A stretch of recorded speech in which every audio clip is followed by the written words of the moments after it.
Carla se abaixou e enxugou a testa com uma toalha molhada. O calor de maio chegou inesperadamente mais cedo ao interior de Atibaia, transformando as casas em algo parecido com verdadeiros refúgios campestres. "Mãe, olha", chamou Lucas, de 9 anos, coberto de sujeira, estendendo para ela uma espécie de inseto na palma da mão.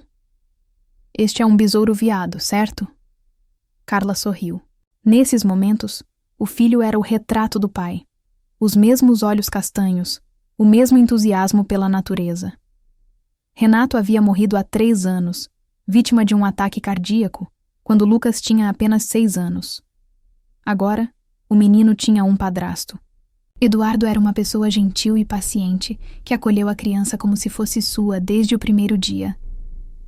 "Não, querido, não é um besouro veado", disse Carla, inclinando-se para examinar o inseto. "Este é um besouro tigre. Viu as cores brilhantes que ele tem?"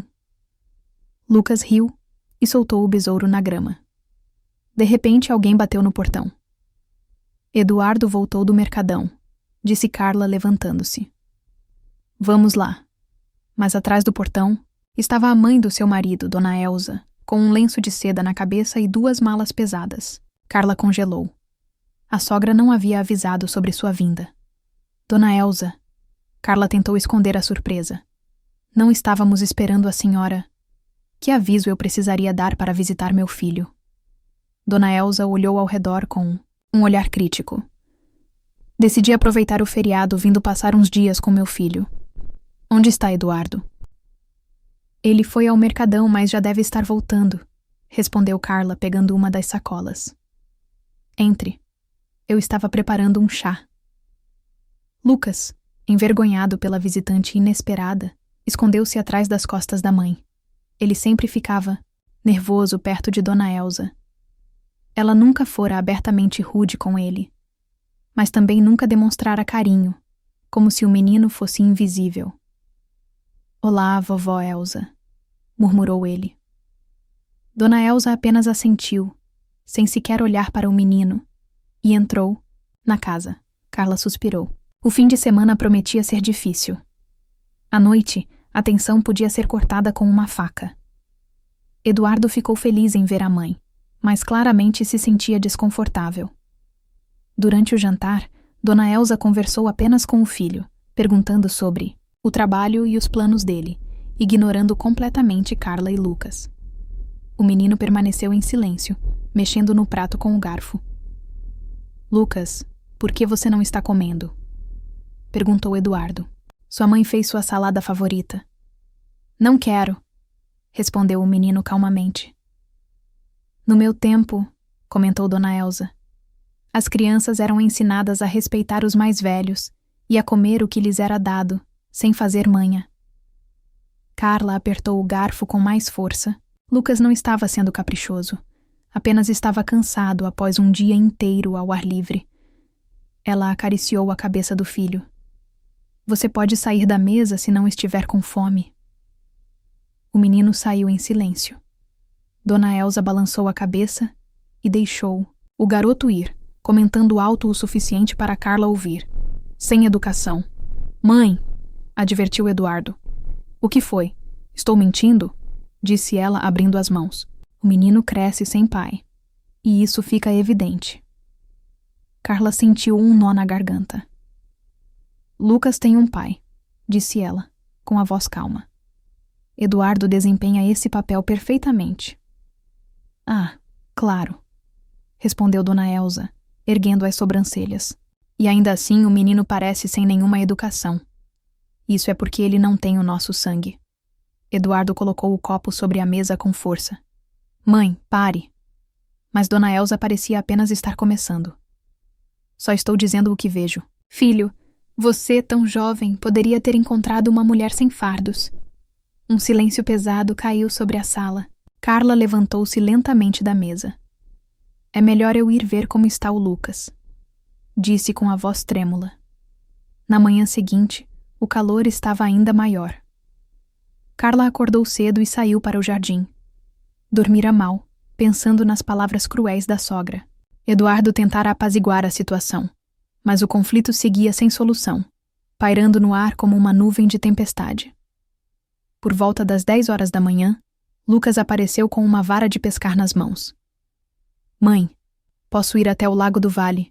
Verde? Pode, mas não vá muito longe. Fique na beira da água, respondeu Carla assentindo. E volte para o almoço. Sentada à sombra de uma macieira, Dona Elsa bufou sem disfarçar o desdém. Com a idade dele, meu Eduardo já passava o dia inteiro no lago. Carla respirou fundo. Cada família tem suas próprias regras, Dona Elsa. Sim, sim, claro. A sogra voltou a tricotar. Só não se surpreenda depois se o menino crescer muito. Afeminado. Lucas, ao ouvir isso, empalideceu e saiu, abaixando a cabeça. Carla sentiu algo quebrar dentro dela. A senhora não tem o direito de dizer tais coisas, disse ela calmamente, mas com firmeza, especialmente na frente da criança. O que eu disse? Dona Elsa levantou os olhos, fingindo inocência. É a pura verdade. Um menino precisa ser criado como homem, mas você o está criando como uma menina. Naquele momento, Eduardo voltou com uma braçada de lenha para o churrasco. Ao ver os rostos tensos da esposa e da mãe, franziu a testa. O que aconteceu? Nada, respondeu Carla rapidamente. Estamos apenas discutindo sobre paternidade. Dona Elsa sorriu para o filho. Estou dizendo que um menino precisa de um exemplo masculino, um exemplo de verdade. Carla sentiu o sangue subir ao rosto. Renato é um exemplo real para Lucas. A sogra colocou o tricô no colo.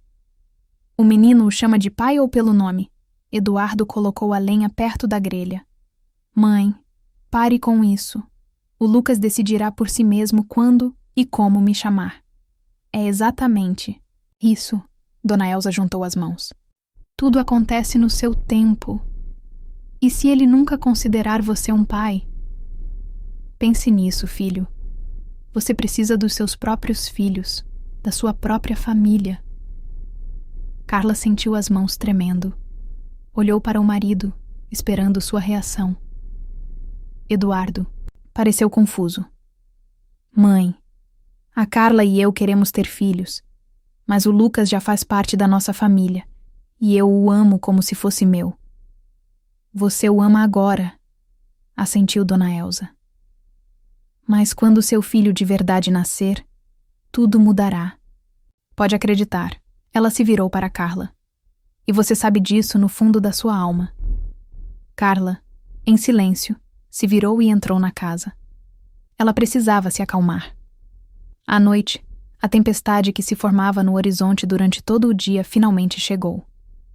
Trovões ribombavam e a chuva caía, transformando os caminhos em riachos. A casa ficou fria e úmida. Todos se reuniram na sala de estar. Lucas já tinha voltado e agora estava lendo um livro, encolhido no canto do sofá. Carla tricotava e Dona Elsa assistia ao noticiário em uma pequena televisão. Você se lembra de como seu pai e eu costumávamos levá-lo para pescar, quando você era criança? Disse ela de repente com nostalgia na voz. Você ficava todo orgulhoso da sua pescaria. Eu me lembro, mãe. Eduardo sorriu. Eram muito bom. É disso que estou falando. Dona Elsa balançou a cabeça. As crianças devem crescer com seus pais biológicos. Lucas levantou a cabeça do livro. E Carla viu dor em seus olhos. Aquilo foi a gota d'água. Dona Elsa, disse ela tentando manter a calma. Podemos conversar na cozinha? A sogra olhou surpresa, mas se levantou e a seguiu. Quando ficaram sozinhas, Carla fechou a porta. Preciso pedir que a senhora pare de fazer esses comentários, disse calmamente. O Lucas ouve tudo, e isso o machuca. Dona Elsa cruzou os braços sobre o peito. A verdade é sempre dolorosa, mas é melhor encará-la. Que verdade? Carla não aguentou. Como assim? Que meu filho não merece uma família normal? Brilho frio surgiu nos olhos da sogra. Não quero filhos dos outros arrastando meu filho para baixo. Carla sentiu como se estivesse sufocando. O Lucas não é nenhum estranho. Ele faz parte da nossa família. Agora, talvez, assentiu Dona Elsa. Mas quando os filhos de verdade nascerem, tudo mudará. Você verá. Ela se virou para sair, mas Carla segurou sua mão gentilmente. Por favor, pare, pelo bem do Eduardo. A senhora pensa nele? A sogra estreitou os olhos. O Eduardo agora poderia ter sua própria família, em vez de criar o filho de outra pessoa. Naquele momento, a porta se abriu e Lucas apareceu na soleira. Seus olhos estavam arregalados e cheios de lágrimas. Luquinhas! Carla deu um passo em direção ao filho, mas ele se virou e saiu correndo. A porta da frente bateu com força. Meu Deus! Ele correu para fora no meio da tempestade, exclamou Carla correndo atrás dele. Viu? Ouviu a voz fria de Dona Elsa atrás dela. Nenhuma educação. Foge quando os adultos estão conversando. Lucas foi encontrado 1 hora depois, encharcado em um velho mirante nos limites da propriedade. Eduardo o carregou para casa nos braços. O menino estava tremendo e tossindo. Depois de colocá-lo na cama e trocar suas roupas encharcadas por roupas secas, Carla mediu sua temperatura. 38 graus. Meu Deus, ele está com febre, murmurou colocando a mão na testa do filho. Ele precisa de um antitérmico. Eduardo assentiu e foi buscar o remédio. Através da porta aberta, Carla ouviu a voz da sogra. Isso é tudo por causa dos nervos. Criança não fica doente sem motivo. É o ambiente da casa que adoece. Uma onda de raiva cresceu dentro de Carla, mas ela se conteve. Lucas era mais importante. Ela ficou sentada com ele durante metade da noite, trocando compressas e administrando os remédios. Pela manhã, a febre havia diminuído e o menino caiu em um sono profundo. Quando Carla saiu do quarto, cansada e exausta, Dona Elsa a esperava na cozinha com uma xícara de chá. Como está o menino, Carla? Perguntou num tom casual. Melhor, respondeu Carla de forma breve. A temperatura caiu. Que bom, assentiu Dona Elsa. Estava pensando, talvez fosse melhor mandá-lo para a avó dele. O que você quer dizer com isso? Carla colocou lentamente a xícara sobre a mesa. Estou dizendo que ele estaria melhor com a verdadeira família dele, falou Dona Elsa, como se comentasse o tempo. E você e o Eduardo poderiam focar na família de vocês, na verdadeira família. Algo estalou dentro de Carla. Todo o estresse acumulado, noites sem dormir e a dor pelo filho se fundiram em um único ponto. Pois bem, disse ela com calma. Eu não vou mais tolerar isso. Esta é a minha casa, e Lucas é meu filho. Tecnicamente, esta é a chácara do Eduardo, observou a sogra. E o Lucas é filho do seu falecido marido. E eu sou mãe do Eduardo. Tenho o direito de dar minha opinião. Nesse momento, Eduardo entrou na cozinha e ambas as mulheres ficaram em silêncio. Como está o Lucas? Ele perguntou. Melhor, respondeu Carla. Está dormindo agora. Eduardo parecia exausto. Mãe, preciso conversar com a senhora. Claro, filho, respondeu Dona Elsa, abrindo um sorriso. Sobre o quê? Sobre o jeito como a senhora trata o Lucas. Eduardo sentou-se à mesa. Isso precisa parar. O sorriso desapareceu lentamente do rosto da sogra. Não estou entendendo, ela disse. Eduardo falou com calma, mas com firmeza. Seus comentários, suas insinuações machucam o menino. Eu só quero que você seja feliz, filho, e tenha uma família de verdade, disse Dona Elsa, franzindo os lábios. Eu já tenho uma família de verdade, respondeu Eduardo, segurando a mão de Carla. Carla e Lucas são a minha família. Não diga bobagens, retrucou Dona Elsa. Esse menino é filho de um estranho. Mãe, a voz de Eduardo subiu. Naquele instante, Lucas apareceu na porta da cozinha, pálido e com olheiras. Estou me sentindo mal, murmurou antes de cambalear. Carla e Eduardo correram para ampará-lo. Deitaram o menino cuidadosamente no sofá. Carla rapidamente mediu sua temperatura novamente. 39 graus. Precisamos chamar um médico. Aqui não tem sinal. Vamos ter que ir até Bragança. Eu levo vocês, disse Eduardo. Se arrumem! Dona Elsa continuava parada na porta, observando a movimentação. Fazer todo esse alvoroço por causa de uma febrezinha. Balançou a cabeça resmungando. No meu tempo era diferente. Tire logo daqui esse bastardo do seu primeiro. Casamento! Gritou de repente quando Eduardo saiu para pegar o carro. Ele não é necessário aqui. Um silêncio mortal tomou conta da sala. Lucas, deitado no sofá, olhou para a avó com olhos arregalados de horror. Carla congelou, a compressa parada no ar. O que foi que a senhora disse? Ela perguntou em voz baixa. Mas Dona Elsa, decidida a não recuar, repetiu em alto e bom som. Eu disse, tire esse bastardo daqui. Ele está arruinando a vida do meu filho. Carla se endireitou lentamente. Seu rosto ficou rígido e sua voz estranhamente calma. Sabe de uma coisa? Disse ela em voz alta e clara. Uma velha ingrata como você não pode dar ordens na minha casa. Dona Elsa recuou como se tivesse levado um golpe. Como ousa? Como ousa falar desse jeito comigo? Carla deu um passo à frente. Como você ousa falar do meu filho desse jeito? Lucas é o garoto super gentil e inteligente, e Renato o ama, mas você destrói tudo ao seu redor com sua presença. Já chega. Agora você vai pegar suas coisas e sair imediatamente. Esta é a casa do meu filho, sussurrou Dona Elsa. Não vou a lugar nenhum. Não. Uma voz veio da porta. Renato estava ali. Esta é a nossa casa. Minha, da Carla e do Lucas. Eu quero que você vá embora, mãe. Dona Elsa empalideceu. Você os escolhe em vez da sua mãe? Eu escolho minha família, Renato respondeu calmamente. E se você não consegue respeitar minha esposa e meu filho, então sim, peço que vá embora. Ele não é seu filho, gritou a sogra. É meu sim, disse Renato firmemente. Lucas é meu filho. E se você não consegue aceitar isso, não temos nada para conversar. Uma hora depois, um táxi levou Dona Elsa até a estação. Ela foi embora sem se despedir, apenas jogando algo por cima do ombro. Você vai se arrepender disso, filho. Naquela mesma noite, Lucas, depois de receber a medicação, dormiu profundamente. Carla e Renato estavam sentados na varanda, olhando as estrelas. Eu nunca vou perdoá-la, disse Carla calmamente. Nunca. Renato apertou a mão dela. Eu entendo e não estou pedindo para você fazer isso. O que vamos fazer agora? A perguntou Carla. Ela é minha mãe e deve respeitar minha família, disse Renato com firmeza.